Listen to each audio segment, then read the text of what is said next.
ජීවිතයට සැනසිල්ල ළඟා කරගන්න මට හම්බ වුණ තවත් ලස්සන දවසක්. ආදරේ දෙන්න වගේම ආදරේ ලබන්නත් මට තවත් අවස්ථාවක් ලැබිලා. හැම උදේකම ඇස් දෙක අරිනකොටම මගේ හිතට එන්නේ ඒ සිතුවිල්ල තමයි. මගේ ආදරය, සෙනෙහස, කරුණාව නිසා පණ ගැහෙන තවත් ජීවිත සතුටින් පුරවන්න ජීවිතේ මට තවත් අවස්ථාවක් ලැබිලා.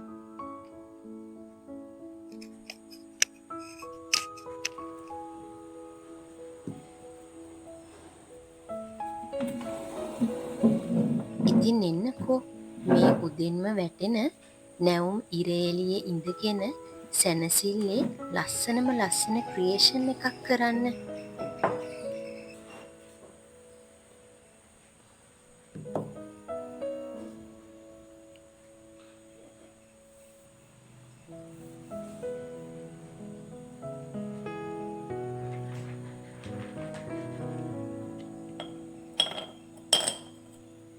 හුඟක් දේවල් මම කතා කරනවට වඩා මේ ඇහෙන පේන දේවල් ඔයාගේ හිතෙන්ම විඳගන්න.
හැල්මේ දුවන ජීවිතයට වඩා මේ නිදහස් සාමකාමී දවස්වලට මම පුදුම තරම් ආසයි.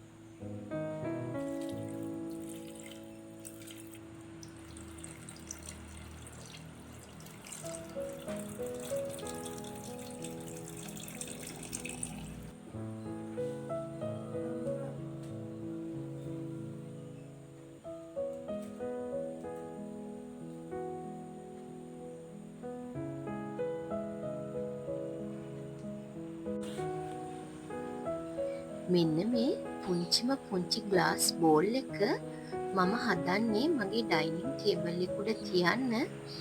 ඇත්තමයි විශ්වාස කරන්න මේ ග්ලාස් බෝල්ස් ටික ගෙදර තැනින් තැන තියෙනකොට පුදුම තරම් නිදහස් සාමකාමී ලස්සනක් ගෙට එකතු වුණා.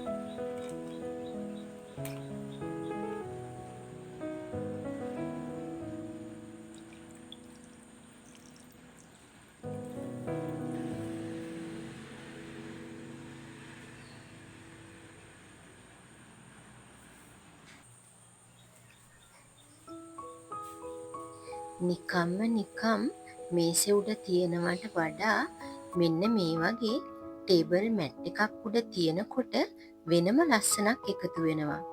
ටිකක් හිතුවොත් මේකත් අතින් උනත් අපිට හදාගන්න පුළුවන් වෙයි.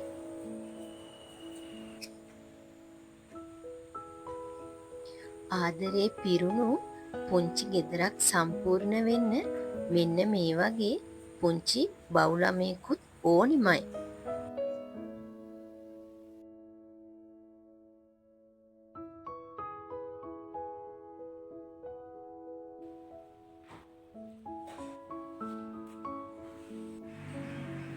ලිවිං ඒරියා එකේ තියෙන සෝෆා එකේ ඉඳගත්තාම මෙන්න මේ ග්ලාස් බෝල් එක පේන්නේ මේ විදිහට.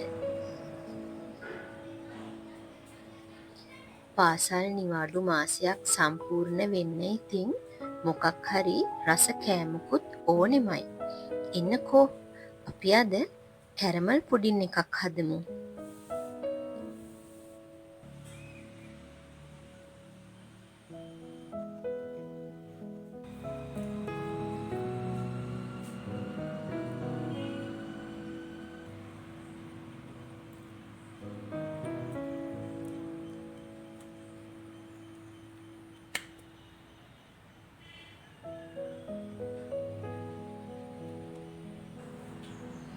ඔක්කො කිරිටින් එකක් කඩපු ගමන් අතට දාගෙන මේ විදිහට කණු පුරුද්ද ඔයාටත් තියෙනවද?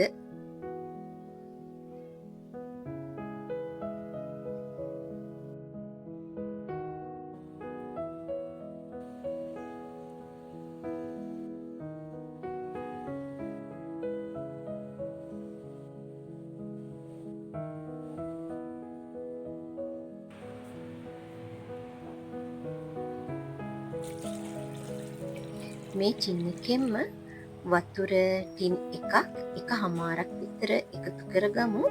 වතුර වැඩි වුණොතින් අර පුඩින් එක හොඳ තද ගතියට එන්නේ නැහැ. ඒ නිසා මේ ගාන තමයි හොඳම ගාන. මම කැරමල් පුඩින් එක ස්ටීම් කරන්න ටිකක් කම්මැලි. මම කරන්නේ අවන් එකට දාන එක. සීනි ටිකත් කැරමල් කරගන්නේ අවන් එකේමයි. මෙන්න මේ හදාගන්න ට්‍රේ එකටම සීනි මේස හැඳි 2-3ක් දාලා අවන් එකට දාගන්නවා. සෙල්සියස් අංශක 200ට විනාඩි 10ක් විතර.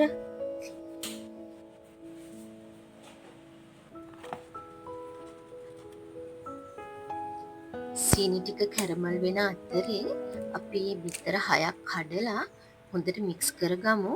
ඔක්කොම බිත්තර එකපාර එකතු කරොත් එහෙම එක බිත්තරයක් නරක් වුණොත් ඔක්කොම විසි කරන්න වෙනවනේ. ඒ නිසා මේ වගේ චූටි බෝල් එකකට කඩ එකතු කරගන්න තමයි හොඳම දේ. බිත්තර එක මික්ස් කරගන්නකොට පෙනෙන්න මික්ස් කරන්න ඕනේ නැහැ. එහෙම වුණොත් අර කැරමල් පුඩින් එකේ හිල් ගතියක් එනවා. වටලප්පමක ඒ විදිහට තිබුණට කැරමල් පුඩින් එකක හිල් නැතුව ලස්සනට පර්ෆෙක්ට් විදිහට තියෙනකොට තමයි කපනකොට ලස්සන. හොඳට මිශ්‍ර කරගමු පෙනෙන්නේ නැති වෙන්න. ඊට පස්සේ මේකට වැනිලා චුට්ටක් නම් ඕනෙමයි. වැනිලා තේ හැඳි දෙකක් වුණත් වැඩි නෑ නේද? මම නම් ඒ සුවඳට හරි ආසයි.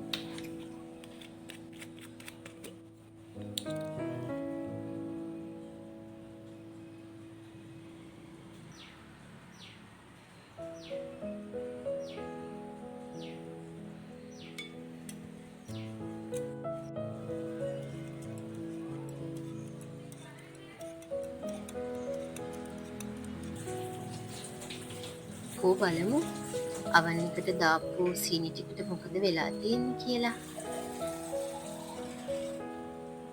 මේ බලන්නකෝ හොඳ ලස්සනට කැරමල් වෙලා මෙන්න මේ කලයකට අපි කියන්නේ ඇම්බර් කලර් එක කියලා. සීනි කැරමල් කරපුවාම පුඩින් එකට පර්ෆෙක්ට්ම කලර් එක මෙන්න මේක තමයි.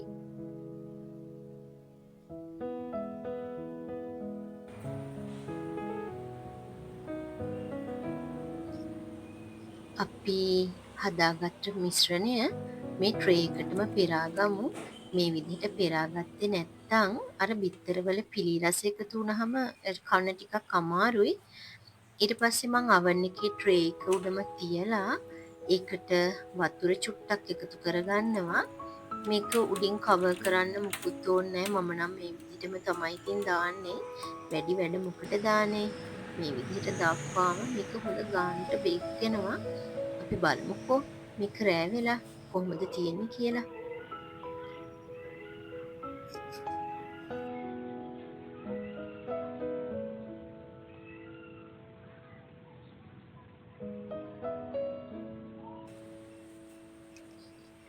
දවල් 2:00ට විතර ලන්ච් එකත් ගත්තට පස්සේ තමයි මට අද හවසට ආප්ප කන්න ඕනි කියලා හිතුනේ.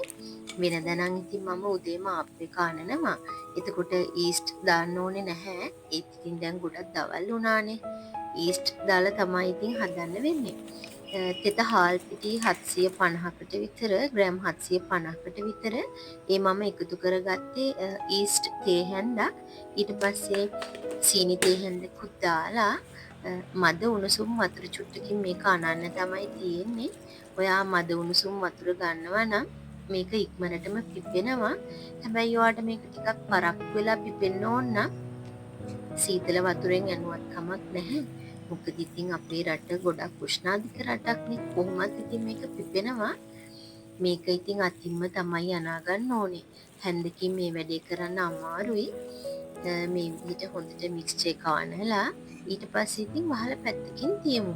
පැය දෙකකින් විතර අපි ආයේ කුස්සියට ඇවිත් බලමුකෝ.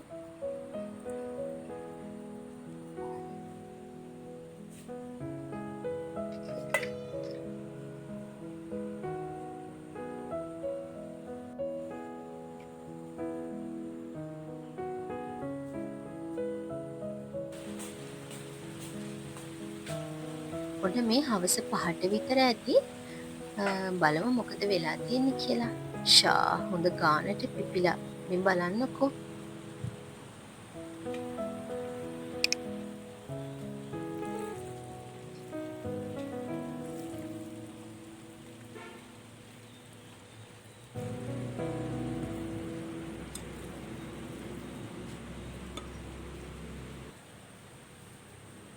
දැන් ඉතින් රසයේ හැටියට ලුණු චුට්ටක් එකතු කරලා සීනි හැඳි 2-3ක් විතර තව එකතු කරගමු.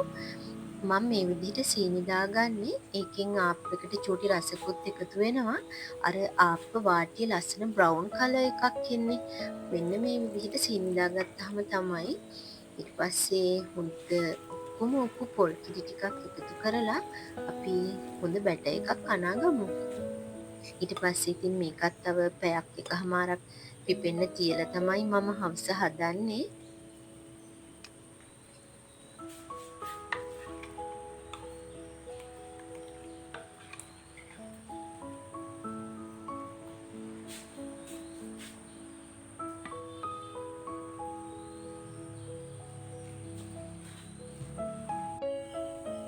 කෝ බලමු දවල් බේක් කරලා නිවෙන්න තියලා අපි ෆ්‍රිජ් එකේ දාගත්ත කැරමල් පුඩින් එකට මොකද වෙලා තියෙන්නේ කියලා. ෂා මේ බලන්නකෝ. නියම කලර් එකට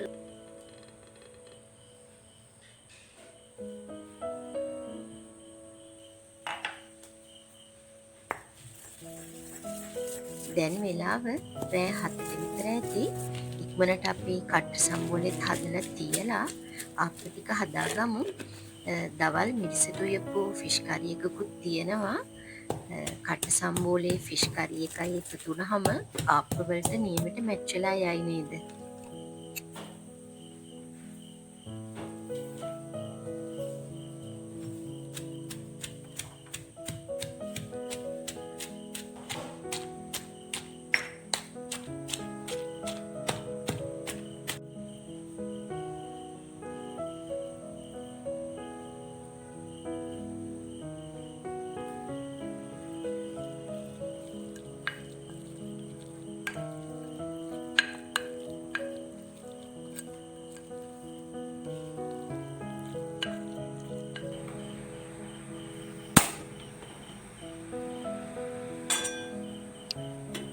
මම මෙන්න මේ තාච්චි දෙක පාවිච්චි කරන්නේ ආප්ප හදන්න විතරමයි, වෙනම කිසිම දෙයකට මම මේක ගන්නෙ නැහැ. එහෙම වුණාම ආප්ප තාච්චිය හොඳට ගැලවෙන්නේ නැතුව යනවා. මම ආප්ප හදලා ඉවරුනහමත් හොඳට නිවෙන්න ඇරලා වතුරෙන් විතරක් සෝදලා අරන් තියෙනවා. බලන්නකෝ මේකේ ආප්ප ගැලවෙන හැටි හරියට නන් ස්ටික් එකක් වගේ.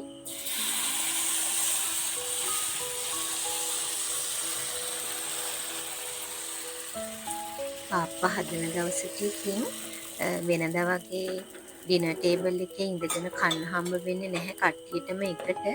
මොකද ආප්ප උණු උණුවෙන් කනකොටනේ රස. ඒ නිසා ඉතින් හදන විදිහට අපි එක්කෙනා දෙන්න එකතු වෙලා කන එක තමයි කරන්නේ.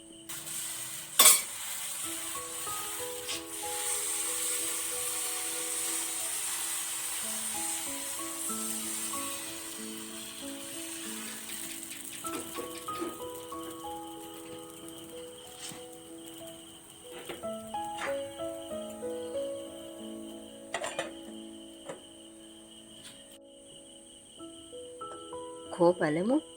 ෂා මේ තියෙන්නේ ගානට ලස්සනට වාටිය ලස්සන බ්‍රවුන් කලර් විදිහට ක්‍රිස්පි විදිහට හැදිලා. මම ආප්ප හදනකොට තාච්චි දෙකක්ම තියාගන්නවා. එතකොට ටට්ටක් ගාලා ඉක්මනට හදන්න පුළුවන්. මොකද ඉතින් ආප්ප වගේ දෙයක් හදන චුටි කාලෙකට යනවනේ. ලිප් දෙකේම තියාගත්තාම ඉතින් කඩේ වගේ හවසට ආප්ප හදන එක තමයි තියෙන්නේ. කෝ එන්නකෝ අපි බිත්තර ආප්පෙකුත් හදාගමු.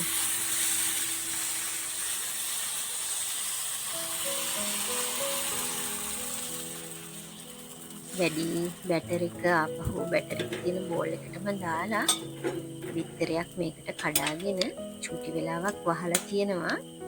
ඊට පස්සේ ඉතින් අපේ ගෙදර අය නම් කැමති යෝක් එක හොඳට බිත්තර අපේ වටේ ගෑවිලා තියෙනවට. ඊට පස්සේ ඉතින් හොඳට යෝක් එක වටේට තවරගෙන රසයේ හැටියට ලුණු ගම්මිරි සිදු කරගන්න තමයි තියෙන්නේ.